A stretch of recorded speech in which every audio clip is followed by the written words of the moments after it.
Have you ever walked into the wrong place and felt like you were meant to be there all along?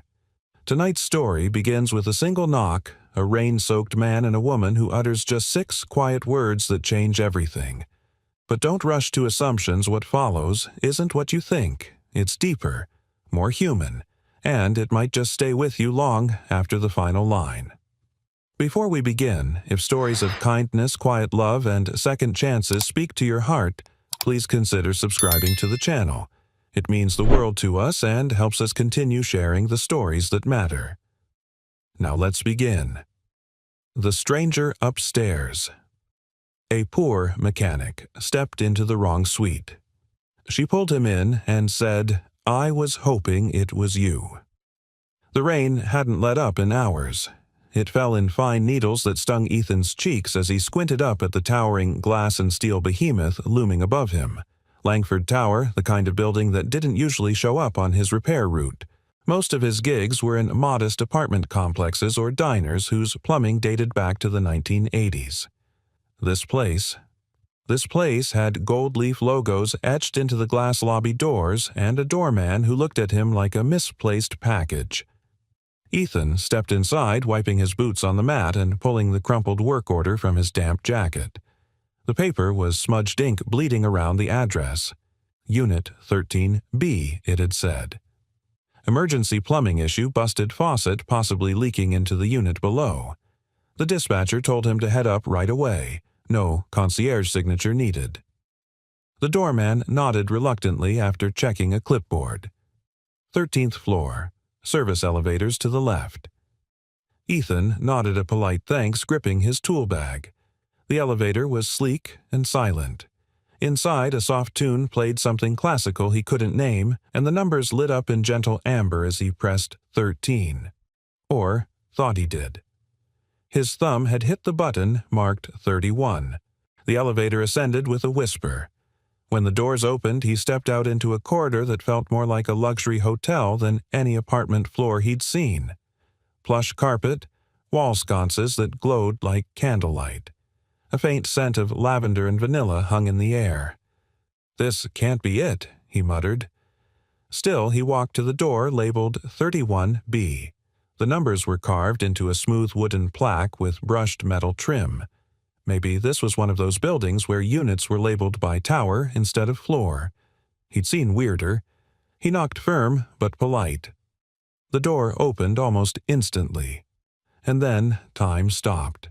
She stood in the doorway barefoot, wearing a silk robe the color of antique ivory, her auburn hair pulled back in a loose, elegant twist.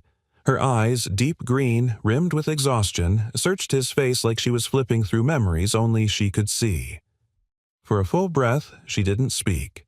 Then just as Ethan opened his mouth to apologize, "I was hoping it was you," she said softly. Her voice wasn't flirtatious or coy. It was something else entirely, relief. Longing, like someone who'd been waiting by the window for years. Ethan blinked. "I'm sorry, I think I've got the wrong." But she stepped aside. "Come in, please." There was something in her tone that didn't ask it needed. Ethan hesitated, one boot still on the threshold, then nodded slowly and stepped inside. The apartment was warm, low-lit. A record played faint jazz in the background. On the kitchen island sat a half-filled wine glass, a linen napkin, a vase with white lilies just beginning to wilt. It paused like a life mid-sentence. She walked ahead of him, her steps light against the hardwood floors. "You still fix things," Ethan followed slowly. Yes, I'm a mechanic, plumbing too. I was sent to fix a faucet. Thought this was 13B. She turned, smiling faintly, but it didn't quite reach her eyes. "Maybe you're exactly where you were supposed to be." He scratched the back of his neck. "I can check your sink, just in case." "In the kitchen," she said. "Left side's been dripping." He set his bag down and crouched under the sink. Sure enough, a slow leak had created a fine sheen on the pipe beneath. Not enough to cause damage yet, but it would have in a week. As he worked, she poured a second glass of wine and sat on one of the tall bar stools. "I'm Rachel," she said after a while. "Ethan," he replied, tightening a joint. Sorry for the intrusion. I really didn't mean to show up uninvited." She studied him. "You're not intruding. You're unexpected." That word lingered in the air. When he finished, he stood and wiped his hands with a rag. She handed him a clean napkin. It smelled faintly of perfume, something floral but grounded. Jasmine and cedar, maybe. "You're very kind," she said. Most men would have just walked out. He gave her a small shrug. "You looked like you needed someone to stay." Silence settled between them. Not awkward, contemplative. Rachel sipped her wine. "Tonight would have been my father's birthday. Not my biological one, the one who raised me. He died last week. I'm sorry. He was a mechanic, too." She smiled this time with something sad but genuine. "Taught me how to rebuild a carburetor when I was 12. I used to sit in his shop just to hear him hum to the radio. That sounds like a good man. He was, and then he wasn't. And then he tried to be again. I forgave him too late." Ethan didn't know what to say to that. So he didn't. Sometimes silence said more than words. She stood and walked him to the door. "I won't keep you, but thank you for being here tonight." He nodded, not trusting his voice.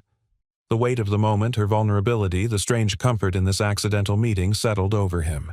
As he stepped into the hall, she touched his arm lightly. "If you ever get the wrong address again," she said, voice barely above a whisper, "maybe try this one."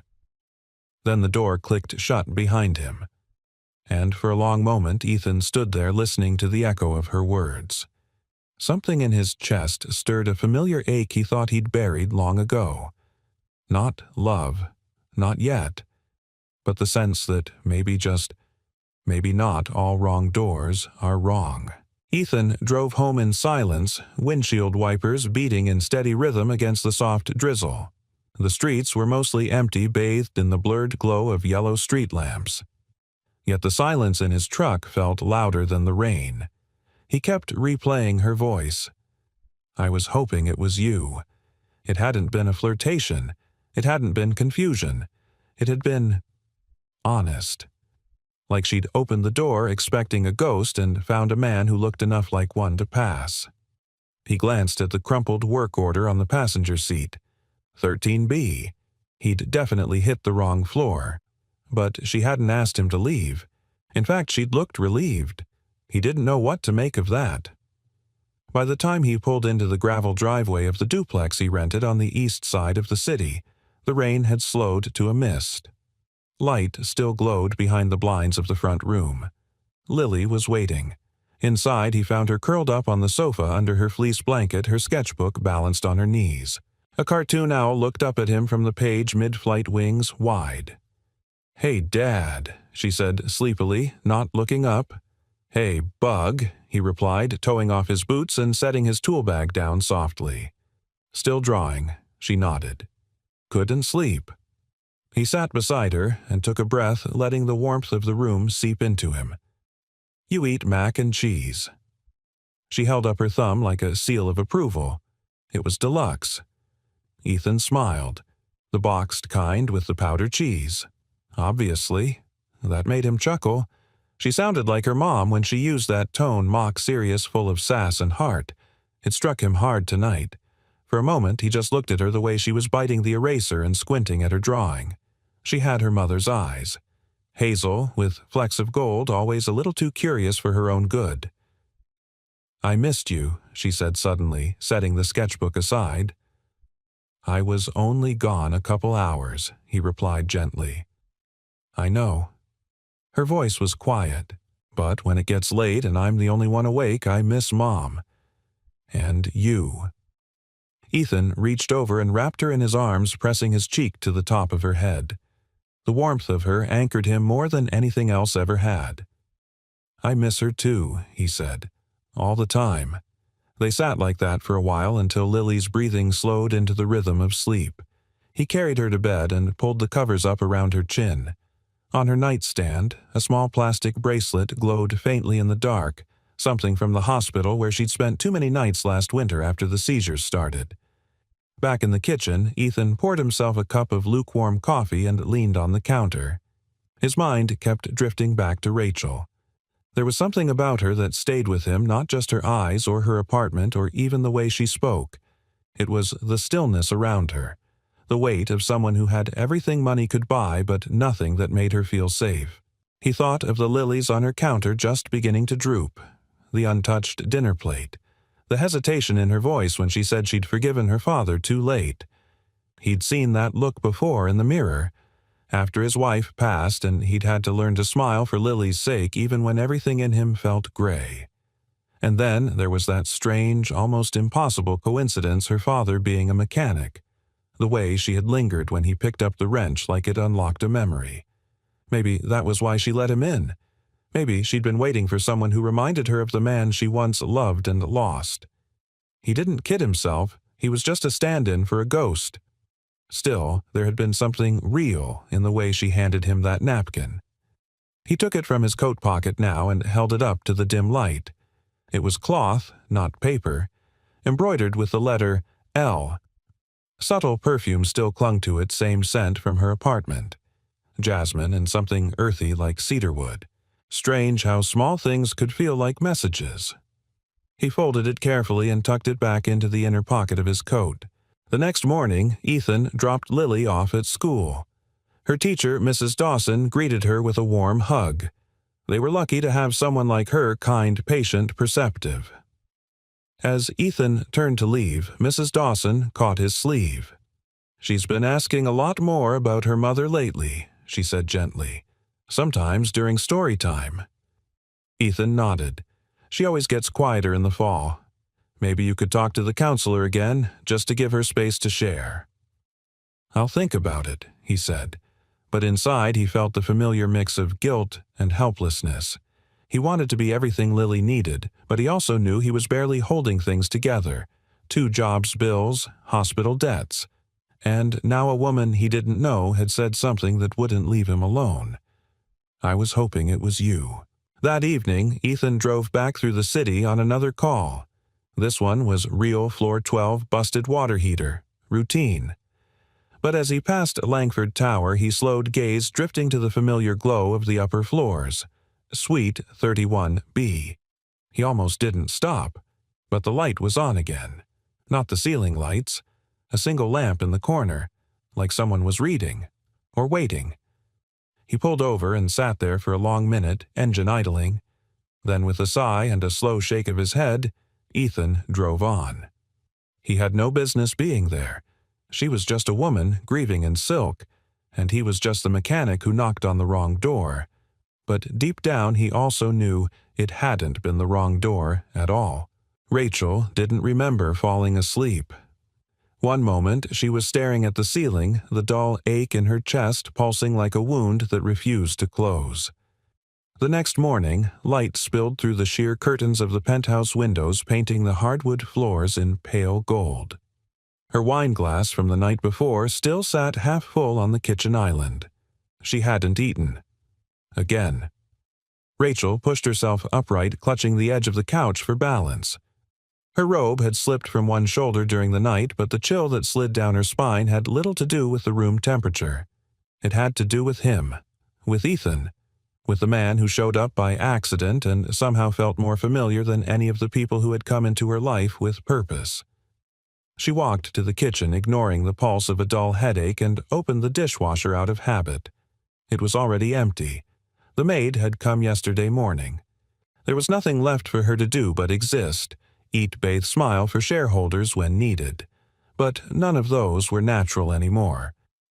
Rachel opened the drawer by the fridge and pulled out her father's old wrench, the one he gave her the summer she turned 13.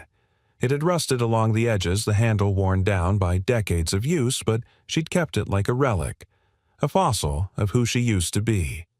Her father, David Langford, hadn't always been wealthy.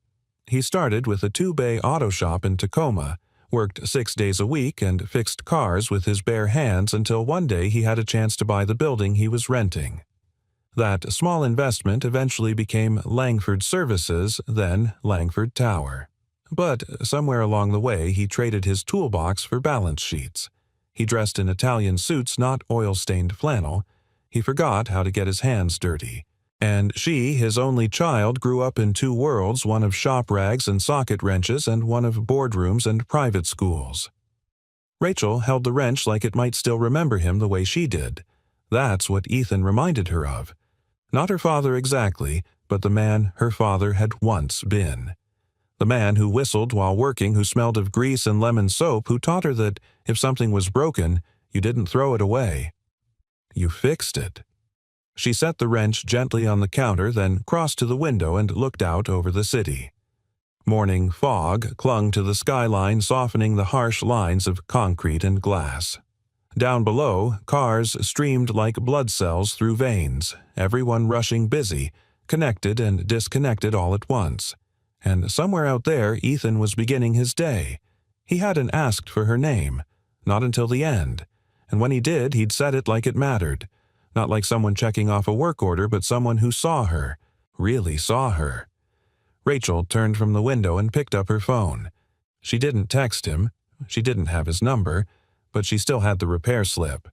She'd found it under the vase of lilies last night after he left a standard-issue carbon copy form. Most of the handwriting was smudged from the rain, but at the bottom, scribbled just above the signature line, was his first name and a barely legible phone number starting with 206. Seattle Local. She stared at the numbers, then tucked the slip into the back of a leather-bound notebook and forced herself to start the day. Meanwhile, across town, Ethan stood in the hallway outside Lily's bedroom listening. He didn't hear anything. No cartoons playing on low volume, no sound of drawers opening or socks being flung in frustration. That was unusual.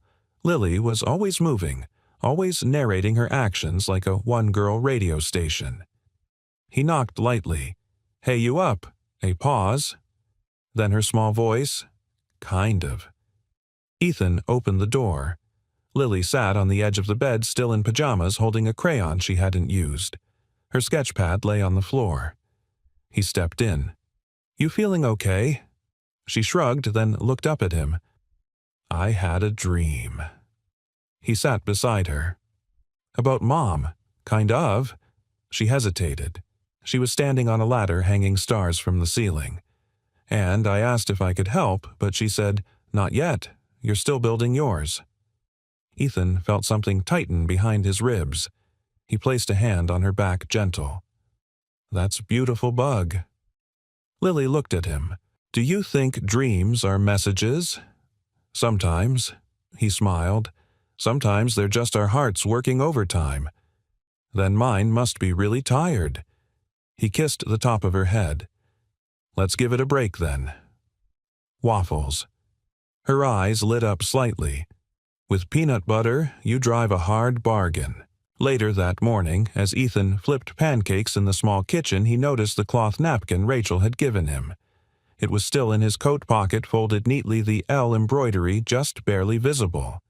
He thought about her voice, her grief, the tremble in her smile. He thought about her apartment, silent and spotless, like no one had truly lived in it for months. He had felt out of place at first. But then he realized she had too. Maybe that's why she'd let him in. Not because he was supposed to fix something, but because she needed someone who understood what silence really meant. Rachel sat at her desk that same hour, staring at her laptop. The cursor blinked at the top of a blank email. She wasn't sure what she was trying to write. A thank you. An apology. A question. Do you ever walk into a room and feel like you've been there before, just not as the same person? That was what she should have asked him. Instead, she closed the laptop, stood and walked over to her father's old leather armchair. She hadn't sat in it since the funeral. Lowering herself slowly, she curled her legs up and looked out the window once more. Somewhere out there was a man who entered the wrong door, and somehow in doing so had left it open just enough for light to come in again. Ethan wasn't one to linger. His days were built around momentum. Fix, move, provide, repeat. But for the past 3 mornings he found himself driving just a little slower past Langford Tower. He told himself it was coincidence, traffic, habit, but he knew better. Something in that apartment had pulled him in deeper than he cared to admit. And it wasn't the leaky faucet. He didn't expect to see her again. In his world, moments like that, odd, tender, and entirely unearned, usually dissolved without explanation. That's how life went for men like him. You were the background, not the story. So when he pulled into the parking lot of Branson's Auto Supply to grab a part for a service call, he didn't expect anything more than a routine morning. He especially didn't expect to see her. She was standing near the entrance, one hand holding a small bag, the other wrapped tightly around her own wrist. Her hair was tied in a low ponytail, sunglasses perched on her head, and she wore jeans and a soft gray sweater that somehow made her look even more out of place in the grease-slicked parking lot. Rachel. She saw him before he saw her. For a second, she looked like she might step back, disappear. But she didn't. She waited. Ethan slowed, pulling into a spot a few feet away, trying not to look like someone caught in a dream. He got out of the truck. "This isn't your kind of place," he said with a crooked smile. She smiled back almost shyly. "Used to be. A long time ago." He nodded toward the bag in her hand. "Shopping for memories." "Brake fluid," she said, lifting the bag. "My father's '61 Impala's still in storage. Thought I'd try starting it today. You work on it yourself, I did when I was younger. Haven't touched it in 10 years. But today felt right." Ethan rubbed the back of his neck. "Can't lie, I didn't expect to see you here." "Good," Rachel said, "because I came hoping not to feel like a stranger." That stopped him. A breeze picked up, carrying the faint scent of motor oil and spring dust. Ethan gestured toward the small coffee shop across the street. "You hungry?" Rachel tilted her head. "Coffee counts as food. In my line of work, it's a whole food group." They sat by the window in the cafe, 2 mugs between them. Outside, cars passed in a lazy rhythm. Inside, the low hum of a radio played something bluesy old and aching. Rachel wrapped her hands around her mug. "It's strange, isn't it? How we forget that grief has seasons." Ethan raised an eyebrow. "Seasons?" She nodded. "Everyone talks about the first's first birthday after they're gone first holiday. But no one tells you how it sneaks back the 3rd or 4th year, or how some random Tuesday can hit harder than the funeral ever did." He listened. Really listened. Rachel noticed that. He didn't interrupt. He didn't try to fix the silence. He simply let it be. "I thought I was past it," she said. "But then, the night you showed up, it was like something cracked. Not in a bad way, just cracked." "I know what you mean," Ethan said. "Some nights Lily says something, or I hear a song at the grocery store, and suddenly I'm back in the hospital hallway holding a paper cup of coffee and pretending I still had time." Rachel's fingers tightened around her mug. "You don't talk about her much, do you?" she asked. Ethan shook his head. "Not because I don't want to, just I never know if people want to hear about her." "I do." They sat in silence for a moment. Then he said, "Her name was Marissa. She taught 2nd grade. Had a thing for books about lost animals and never left the house without Burt's Bees lip balm. She hated coffee but loved the smell of it, so she'd brew a pot every morning just to fill the apartment with the scent." Rachel smiled softly. "She sounds lovely." She was, and she made me better, still trying to be that version of me. For Lily. A few seconds passed before Rachel whispered, "Do you think that's what grief really is? The version of ourselves we keep chasing after they're gone." Ethan considered that. Maybe. Or maybe it's the reminder we were lucky enough to love someone worth missing. That settled between them like a warm blanket. Back outside, Rachel stood beside his truck, reluctant to leave. "I'm sorry for showing up out of nowhere," she said. "I'm not," he replied. They smiled. As she turned to go, she paused. "Would you? I mean, if you ever have time, my dad's old car is in a garage in Westlake. I could use someone who knows what they're doing." "You trying to bribe me with carburetors?" he teased. "I'm just saying," she said, eyes glinting. "You already fixed one thing I thought couldn't be repaired." Then she walked away. That night, Ethan sat on the couch watching Lily sketch with her usual intensity. She was working on a drawing of a girl standing on a ladder reaching for stars. "What's this one?" he asked gently. "It's Mom," Lily said. "And that's me. I'm trying to help her, but I can't reach yet." Ethan swallowed the lump in his throat. "You will, Bug. You will." Lily looked at him wide-eyed. "Did something good happen today?" "Yeah," he said. "Something small. But good." She nodded, satisfied. Then she reached into her backpack and pulled out a folded piece of paper. "This came today. From the hospital." Ethan unfolded it. A bill. Another reminder that their good days were borrowed on credit. Still, he looked back at Lily, then at the window where the sky had begun to clear. Maybe not all debt was heavy. Some things some people paid you back in ways you never saw coming. And maybe just maybe a woman in a gray sweater with a broken past had walked back into his life to remind him what hope looked like in daylight. The old garage smelled like time, oil and leather, dust and memory. The kind of scent that lived in the walls and didn't apologize for how long it had lingered. Rachel stood just inside the roll-up door, her arms crossed as if to protect herself from something colder than the air. In front of her, shrouded in a gray tarp, rested the '61 Impala her father once called his second heartbeat. She hadn't touched the car since the night he collapsed. Ethan stepped in beside her, wiping his hands on a rag. "You sure you're ready for this?"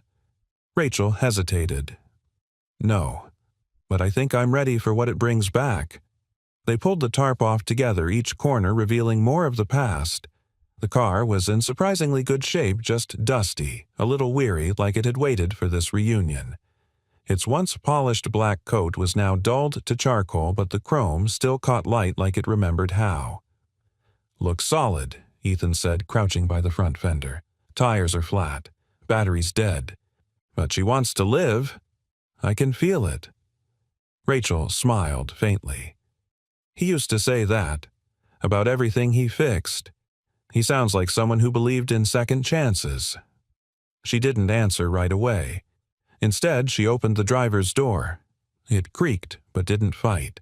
The scent hit her like a wave tobacco from the glove compartment, vanilla from the air freshener that still dangled as a faded ghost from the rearview mirror.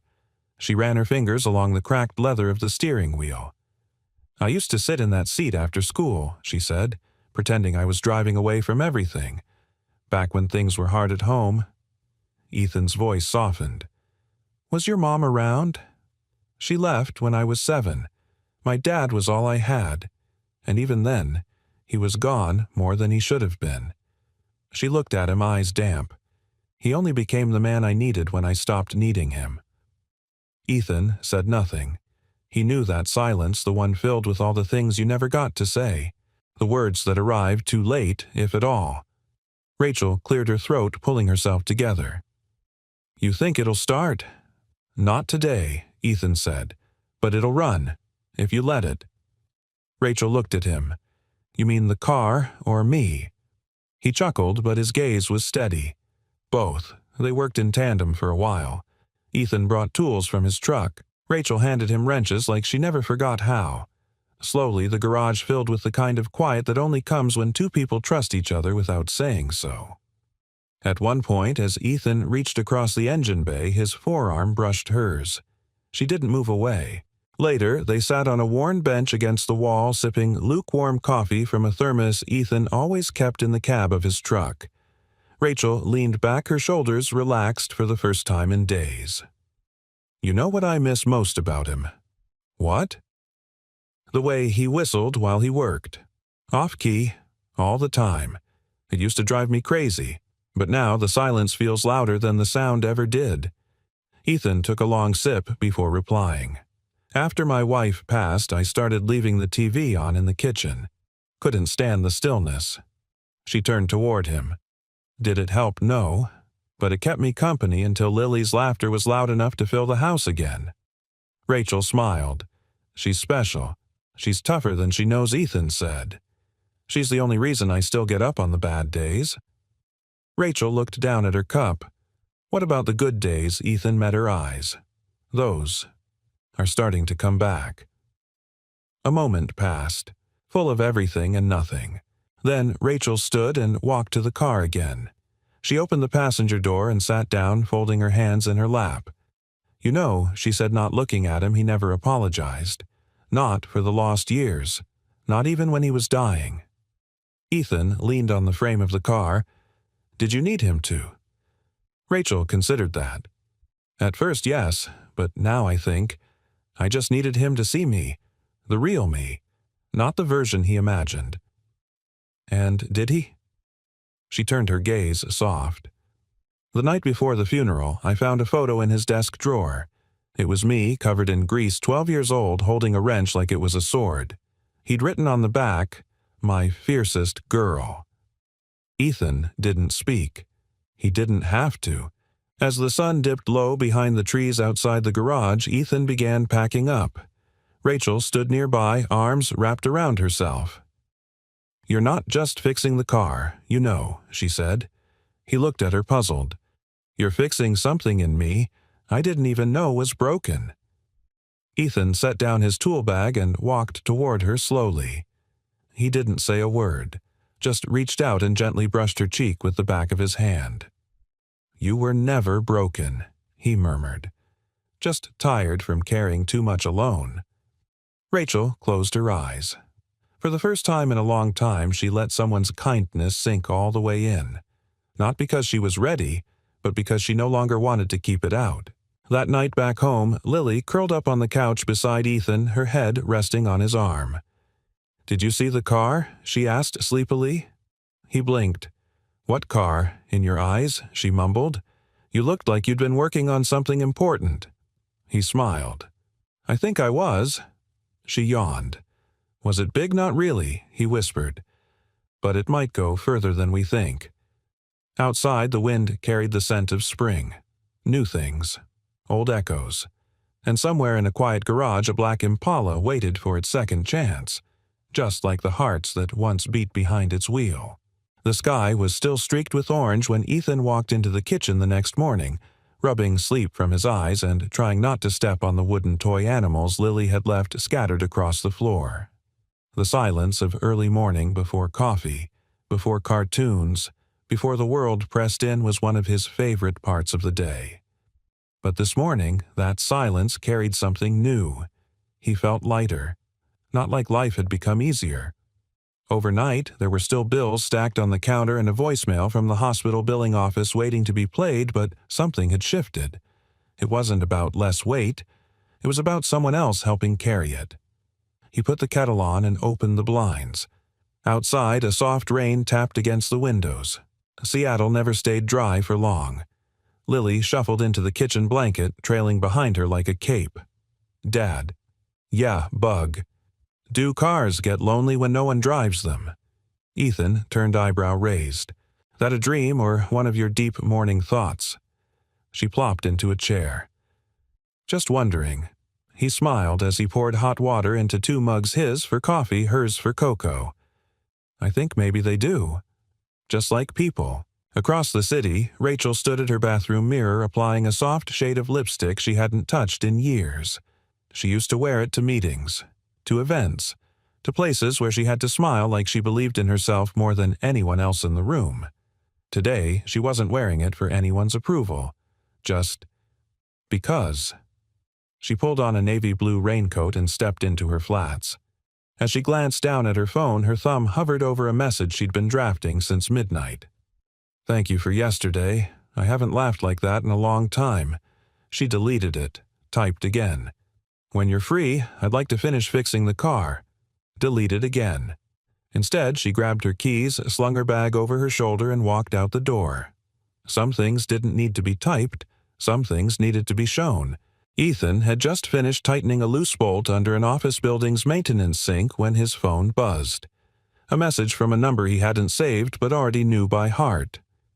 "Hey, I'm at the garage. Thought the Impala might need a friend today. Coffee's on the bench. You're kind, black, no lies. R."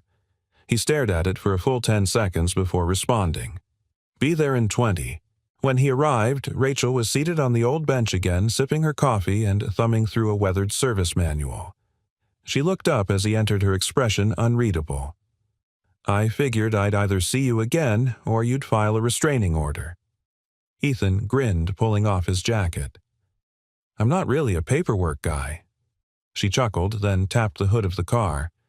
"It still won't start." "Patience," he said, flipping open his toolbox. "She's like most of us. Stubborn at first, but soft if you give her time." They worked in silence for a while, falling into the rhythm of shared purpose. Rachel held a flashlight steady as Ethan replaced a corroded cable. He adjusted the distributor cap, tapped the side of the alternator, and slid back out from under the hood. "Okay," he said. "Moment of truth." Rachel moved to the driver's seat, hesitated, then turned the key. The engine coughed, sputtered, then roared to life, rough but alive. She stared straight ahead, hands gripping the wheel. Her lips parted, but she didn't speak.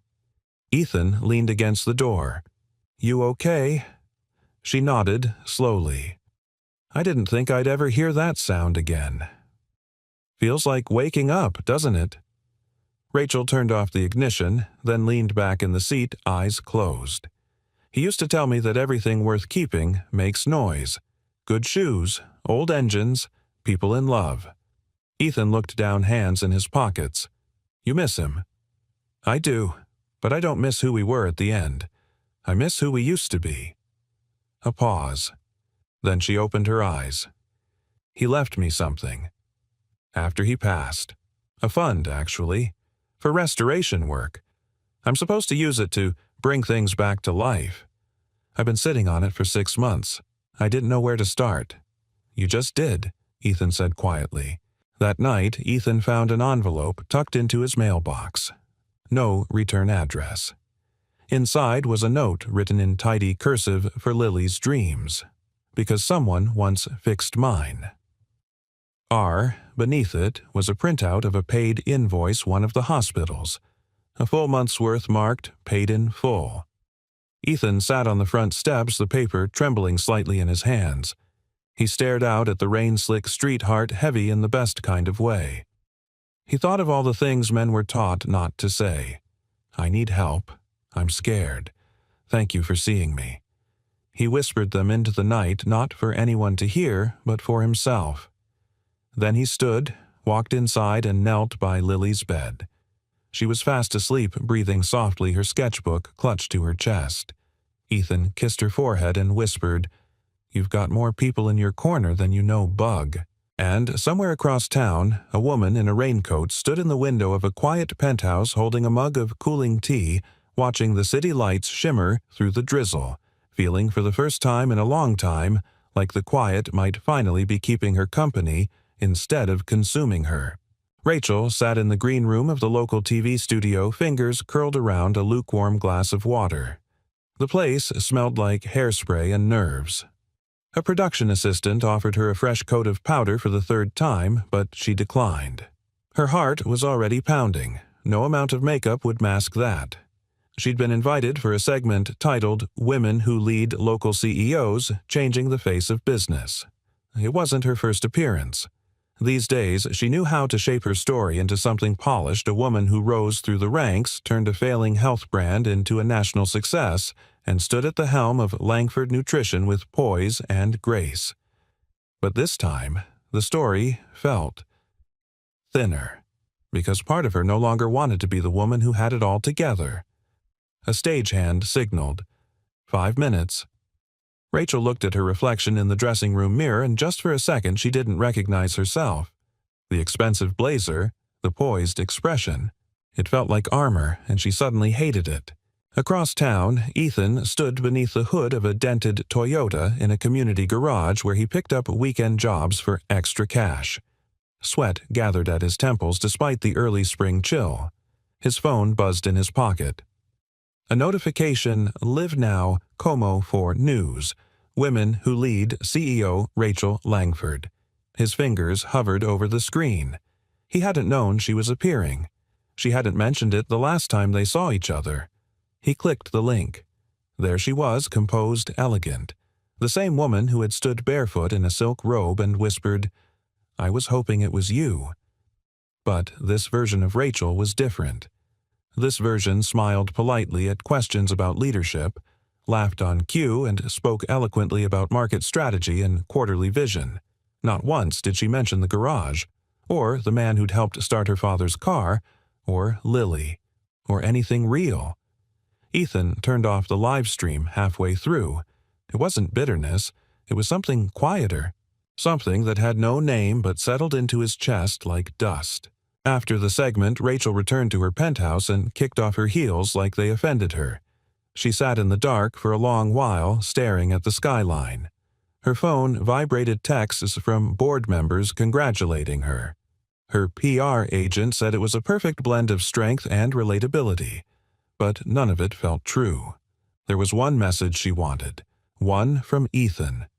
It never came. 3 days passed. No texts, no calls. The Impala sat quiet in the garage. The silence between them grew not with anger, but with caution, as if neither wanted to touch something that might break too easily. Then, on a gray Saturday morning, Rachel walked into Langford Tower for a routine logistics meeting. Her assistant, Camille Sharp, warm in her 50s with a heart like steel-wrapped velvet, followed her into the elevator. "You've been quieter than usual," Camille said, watching Rachel's reflection in the mirrored wall. "I've had a lot on my mind." Camille gave a knowing hum. "Is it about the man from the garage?" Rachel turned. "How do you—" "You smile different now," Camille said simply. "But today, your smile's gone back to the old one, the kind you wear for shareholders." Rachel said nothing. They reached the 28th floor. As the doors opened, Camille placed a hand on Rachel's arm. "Let me say something I should have said a long time ago. When you find someone who sees the unpolished parts of you and doesn't flinch, you don't keep them in the wings." Rachel's breath caught. "You bring them center stage," Camille finished, "or you risk losing them to someone who will." That evening, Ethan stood under the flickering garage light cleaning out his toolbox. The day had been long, 2 call-outs, 1 flat tire, and a surprise invoice from the pharmacy. But none of that was what really had him exhausted. He didn't want to admit how much he'd hoped she'd reach out. Then headlights swept across the driveway. A sleek sedan pulled up. Rachel stepped out dressed not like a CEO but like a woman who had forgotten how to breathe easy until now. Ethan didn't move. She approached slowly, her eyes searching his. "I saw you watching the interview," she said quietly. He nodded once. "I wasn't hiding you," she added. "I just didn't know where to put something real in a world built on performance." That's not what hurt, Ethan said. What hurt was knowing you had a chance to speak your truth and chose the version of yourself that doesn't bleed. Rachel looked down, biting her lip. "I've spent so many years being what people expected. I forgot what it meant to be known." "You let me see you," Ethan said, "and then you tucked that part of you away." She stepped closer, voice trembling. "Because I liked it too much. Because it scared me. You scared me. I'm just a man with a wrench and a daughter who thinks I hung the moon." "And that's exactly why you scare me," she whispered, "because you're not temporary. And I don't know how to do permanent without breaking it." Ethan's eyes softened. "You don't have to do it perfectly, just honestly." Rachel blinked, fighting tears. "Can I still come back from this?" "You're already here." He opened his arms. She stepped into them. And for the first time there was no distance between the woman she showed the world and the one he already loved. That night, Lily drew a picture of 3 people sitting on the hood of a car under a night sky full of stars. She handed it to Ethan without a word. He studied it, heart full. "Is that Rachel?" he asked. Lily nodded. "She's the one in the middle, holding both our hands." And somewhere in the city, in a tower that no longer felt so high, a woman placed a framed drawing on her desk. A girl, a man, and her. Underneath, in careful handwriting, "Some things aren't meant to be hidden." The knock came just after 9. Ethan had barely put Lily to bed, barely turned off the porch light when the soft thud echoed through their small home. He paused in the kitchen towel still in hand dish half dried. Something about the sound didn't feel ordinary. He opened the door. Rachel stood there drenched. Her hair clung to her face in dark ribbons. Her coat was soaked through her hands, trembling despite being shoved deep in her pockets. But it wasn't the rain that made her look like that. It was something deeper, something raw. Ethan stepped back instinctively, silently inviting her in. She didn't speak until the door closed behind her. "I didn't know where else to go," she whispered. He looked at her closely. Not as the composed woman he'd come to admire, not as the confident CEO, but as someone who looked like she'd been holding her breath for too long. "I'm glad you came," he said. She dropped her purse by the door and leaned against the wall like her legs might give out. "They sent me flowers today. My board congratulated me on the brand recovery segment." Ethan waited. "But that's not why I'm here." Her voice cracked. "I'm here because I made a mess." He frowned. "What happened?" Rachel's eyes met his stormy and wet. "I tried to help, quietly, anonymously. I thought it would take pressure off you, not break something." It hit him then. The hospital invoice, paid in full. He'd known. Deep down, he'd known it was her. But now, hearing it confirmed, it didn't bring gratitude. It brought a weight he hadn't expected. "I wasn't trying to insult you," she said quickly. "I just wanted to give Lily something she deserved, something I could give, without asking for anything back." Ethan looked away, jaw tight. I thought maybe that was kindness." "It was," he said finally. "It is. But Rachel, I've spent the last few years fighting to prove I could stand on my own 2 feet, that I could be the father Lily needs, that I could survive losing Marissa and still build something good from what was left." Rachel nodded slowly. "And now it feels like someone just handed you charity." He didn't answer. He didn't have to. She stepped forward. "That wasn't my intention. I wasn't trying to fix you. I just—" Her voice cracked again. "I just couldn't stand watching someone I care about break quietly while everyone else looked away." Ethan exhaled long and low. "You're not wrong for caring. But kindness isn't always clean, Rachel. Sometimes it bumps into pride, and people bleed before they say thank you." She dropped her gaze. "So, what now?" He walked to the kitchen, poured her a cup of tea, and placed it gently in her hands. "Now, we sit," he said, voice warm but firm. "We sit and we talk, like grown-ups who've both lost too much to lose each other over misunderstanding." They sat at the small table, the silence thick but not suffocating. "I grew up in a world," Rachel began, "where helping meant control. My father, before he changed, he used money like a weapon, guilt disguised as generosity. So I learned to associate help with ownership. And I swore I'd never be like him." Ethan looked at her. Really looked. "You're not." She blinked hard. "But I was afraid you'd see me that way. That if I told you I paid the bill, it would sound like I was buying my way in." His voice softened. "It would have hurt. But not because of who you are, because of what I'm still unlearning about myself." Rachel's shoulders slumped. "Then maybe we're both just trying to get better at being seen." He gave a half smile. "Sounds about right." A creak from the hallway. Then soft footsteps. Lily in her pajamas rubbing her eyes. She froze when she saw Rachel. Rachel stood slowly. "Hi, Lily. I'm sorry if I woke you." Lily shook her head and walked straight to her father, crawling into his lap like it was the safest place on earth. "Did you come because of me?" she asked Rachel, her voice small. Rachel knelt beside the table eye level with her. "No, sweet girl. I came because of me." Lily tilted her head. "Are you okay now?" Rachel smiled, tears threatening. I'm on my way." Ethan brushed Lily's hair back. "What do you say we let Rachel stay for a bit, just until the rain stops?" Lily nodded. "She can have my blanket. The warm one." Rachel looked at Ethan. I don't deserve this. No, he said, but neither did I. And yet, we're still here. Later, after Lily fell back asleep, Rachel stood by the window sipping tea, wrapped in a blanket that smelled faintly of strawberries and childhood. Ethan joined her, his shoulder brushing hers. You could have told me, he said softly. I was afraid it would change something. It did, he replied, but maybe not in the way you think. She turned to him. How then? He met her eyes. It reminded me that love doesn't always show up the way we expect. Sometimes it looks like a paid invoice and a woman at your door in the rain, terrified she ruined everything. Rachel's voice was barely a whisper. And sometimes it looks like a man who forgives you before you even ask. Ethan leaned in, forehead touching hers.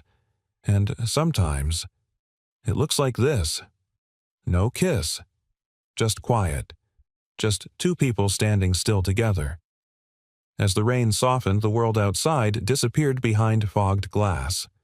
But inside, something new had taken root. Not perfection, not certainty, just two souls learning how to stay. The hospital room smelled faintly of antiseptic and lemon-scented cleaner. Ethan sat at Lily's bedside, his hand wrapped around hers as monitors beeped in their steady, indifferent rhythm. The worst had passed. Doctors had said the seizure was brief or vital stable, but it had been enough to shake him to his core. She looked so small in the hospital bed cheeks, pale, tangled curls matted to her forehead. Her stuffed raccoon, the one Marissa had sewn together the night before her first kindergarten day, lay tucked beneath her arm. Ethan hadn't moved from that chair in hours. He hadn't even noticed the door open. Rachel stood silently for a moment before stepping in. She wore no makeup, no suit, just jeans and a soft gray cardigan. She held 2 coffees, and her expression carried the kind of tenderness that can only come from having lived through someone else's pain. I came as soon as I got your message, she said softly. Ethan turned the lines on his face deeper than usual. She collapsed. One moment she was drawing on the porch, and the next... His voice trailed off. He swallowed hard. They say it might have been triggered by fever. She's had mild ones before, but never like this. Rachel set the coffees on the side table and gently knelt beside him. How long have you been here? Since noon yesterday? Have you eaten? He didn't answer. Just looked down at Lily and brushed her hair from her eyes again, as if afraid she'd slip away if he stopped. Rachel placed a hand over his. You're not alone, Ethan. His hand tensed beneath hers. I know that's hard to believe, she added. You've carried so much. Too much. But you don't have to anymore. Not like this. He didn't speak for a long time. The only sound was Lily's breathing and the hushed murmur of nurses outside the door. Then, finally, I never expected to get help that didn't cost me something. Rachel's voice cracked. It doesn't. Not from me. Ethan leaned back, rubbing his eyes. She asked me once, Dad, are you happy? And I said, of course, but I wasn't.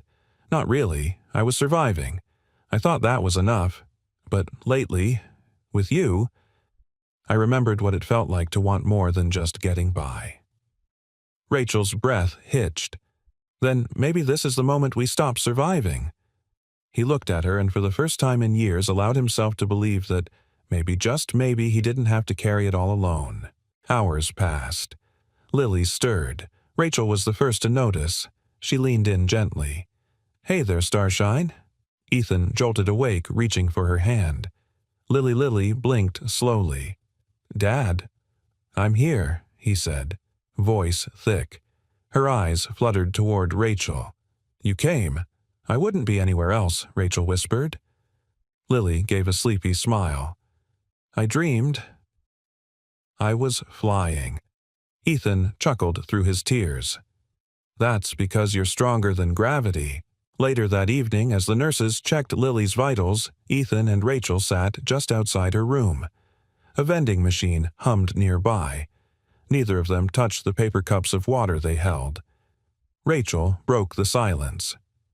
I never told you what happened the day my dad died. Ethan turned to her, gentle but silent. He'd been sick a while, but the last few days he got better. We laughed. We talked about rebuilding the Impala. I thought maybe we had more time. She looked down, eyes brimming. The morning he passed, I was supposed to bring him coffee. It was this silly thing we'd both drink it black, no sugar, no cream, just strong and bitter. He said that's how we'd know we were Langfords. She paused. I stopped for a phone call.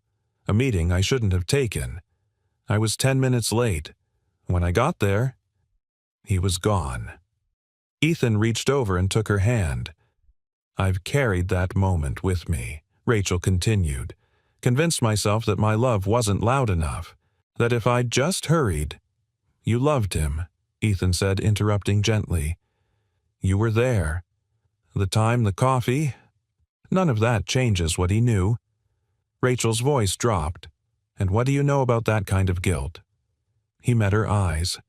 I know that I still hear Marissa's voice when I wake up sometimes, that I spend too much time wondering if I could have done something more, been faster, smarter, better. But guilt isn't love, Rachel. Guilt is fear with a costume. She stared at him, the edges of her pain softening. And love. Love is what shows up at the hospital, what sits quietly in a chair all night, what remembers the names of stuffed animals and packs spare socks, what forgives you even when you forget to forgive yourself. Tears slipped down her cheeks. I'm so tired of pretending, she whispered.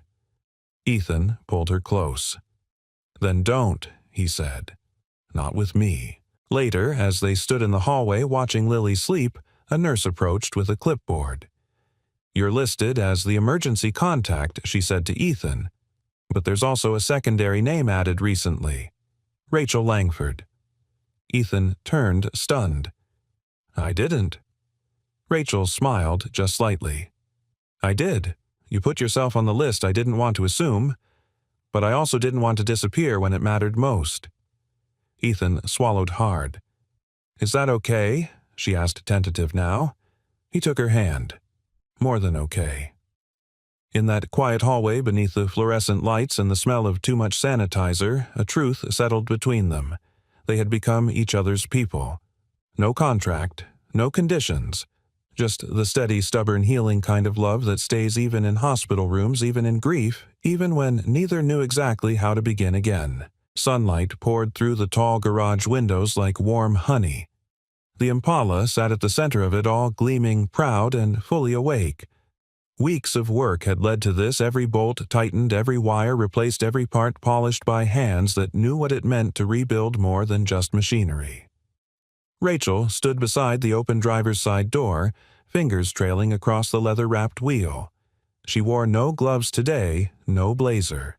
Just a faded flannel shirt that had belonged to her father, still smelling faintly of cedar and motor oil. Ethan stood a few feet away, watching her with quiet admiration. Lily sat on the hood legs, swinging her sketchbook open on her knees as she drew the finished car like it was a living thing, a memory being born in real time. She's beautiful, Rachel said softly, nodding to the car. But her eyes were on Lily. She is, Ethan agreed. His gaze fixed on Rachel now. The car wasn't the only thing that had come back to life. They spent the morning together running errands for the community center's upcoming fundraiser. Rachel had donated a portion of her restoration grant to rebuild the center's dilapidated library. No press, no fanfare, just quiet action. I thought you only restored engines, Ethan teased, loading a box of donated books into the back of his truck. Rachel grinned, brushing a strand of hair behind her ear. Turns out I also restore roofs, carpets, and hope. You're dangerous. She shrugged playfully. You brought this out of me. He didn't argue, because it was true. There was a rhythm between them now. Something unspoken but steady. Like a song only they could hear. That afternoon, Rachel hosted a private dedication ceremony at the community library. A small crowd gathered children, parents, a few volunteers. Camille was there too, dabbing her eyes behind dark sunglasses and pretending it was allergies. Ethan stood near the back arms, folded Lily leaning against his side. Rachel took the small podium, her voice clear but warm.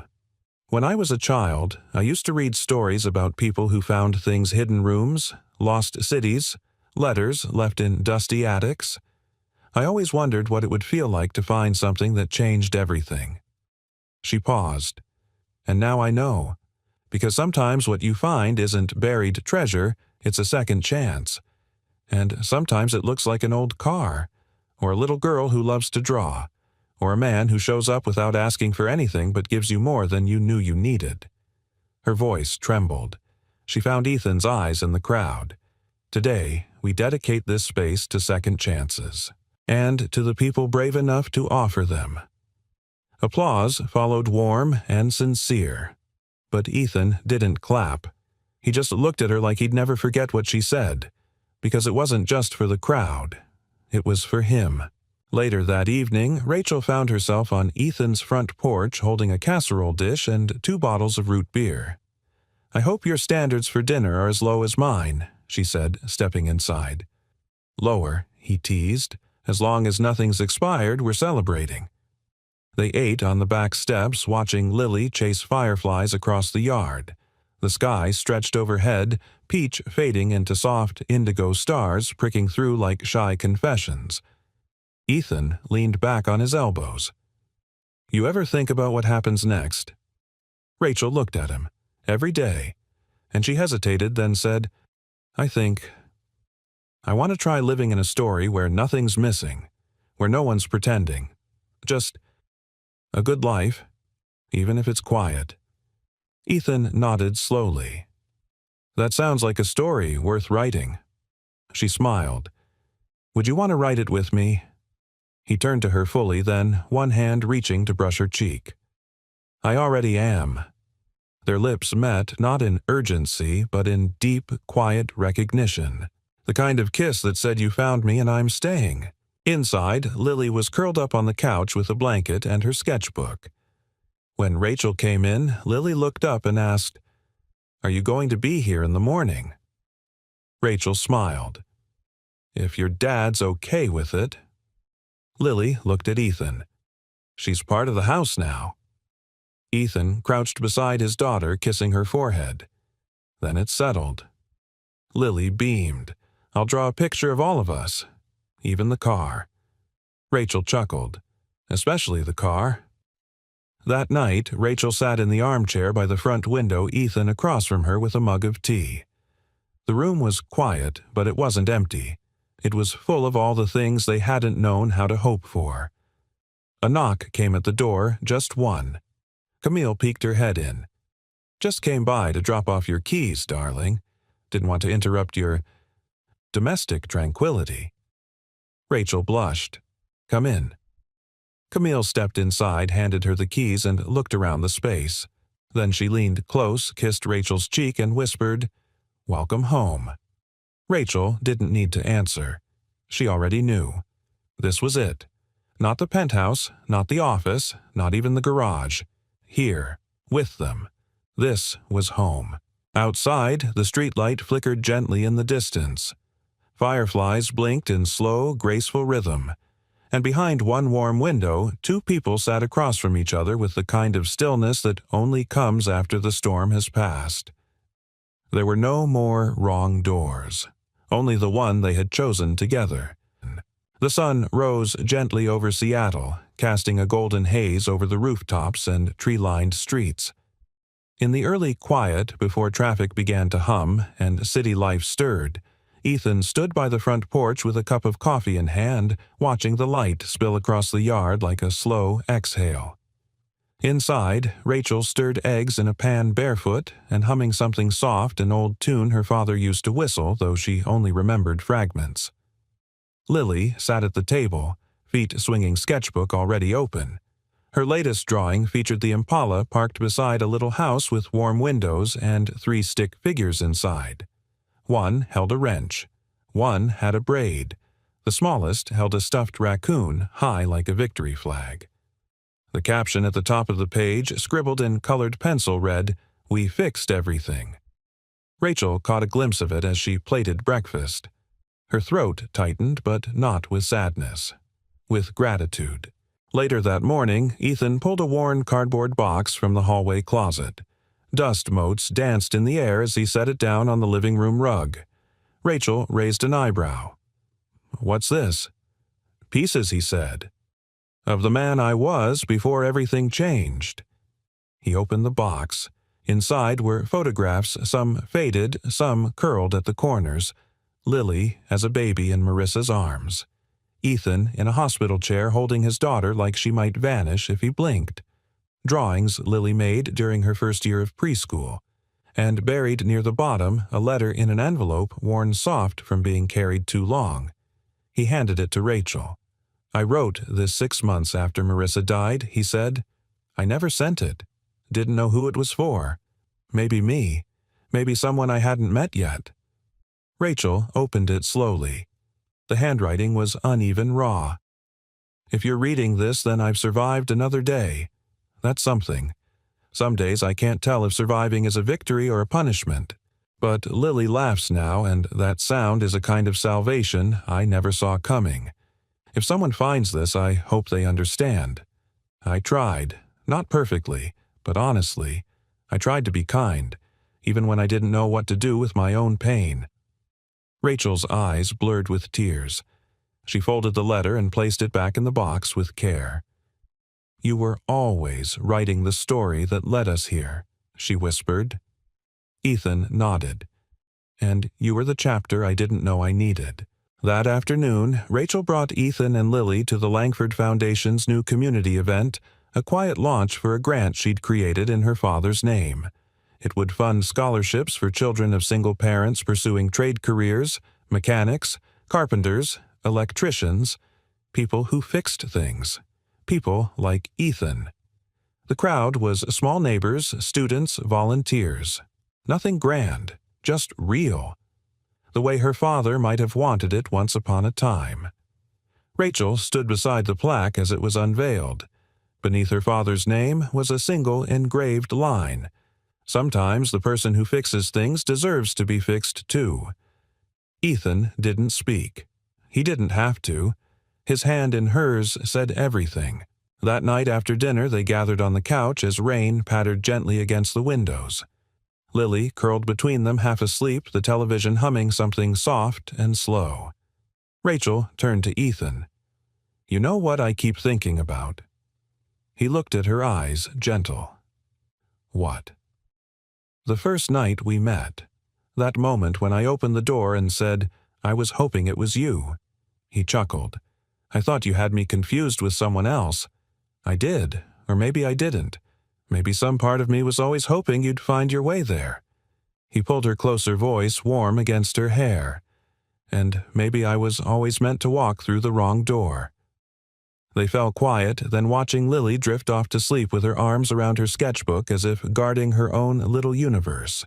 The next morning, Rachel woke early. She stood at the window watching the city stretch and breathe. Ethan stirred behind her, then rose and wrapped his arms around her waist, chin resting on her shoulder. "You okay?" he murmured. She nodded. "I'm not afraid of quiet anymore." He pressed a kiss to her temple. "That's because this quiet is full." She turned to face him, fingers laced behind his neck. "We didn't get here the easy way." "No," he agreed, "but we got here the right way." She smiled. "Do you ever wonder what would have happened if you hadn't knocked on my door all the time? And I always come back to the same thing." "What's that?" He kissed her forehead. "Not all wrong. Doors are wrong. Somewhere outside, a car engine rumbled gently to life. Somewhere inside, a child dreamed of stars. And somewhere between the two, a love that had been lost, found, and built piece by piece sat quietly holding every room it entered a little more gently. The wrong door, the right place, the beginning after all. We'd love to hear from you. Where in the world are you watching from? Your comments always bring this channel to life, and we truly enjoy reading each and every one. If this story touched your heart, please consider subscribing so you don't miss the next one. Every subscription helps us continue sharing meaningful healing stories like this one. Thank you so much for watching. We're grateful you're here.